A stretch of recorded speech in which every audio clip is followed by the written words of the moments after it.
Hi everyone, in this video I will share how to disable notification on lock screen Samsung Galaxy A34, A54, A24 and other Samsung Galaxy listed in the title.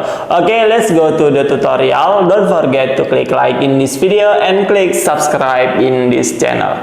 First, open your settings menu. Okay, next you open notifications. Okay, next you open lock screen notifications. Okay, on these options you click disable. Okay, next I will check on lock screen. Yup, successfully notification has been disabled on lock screen.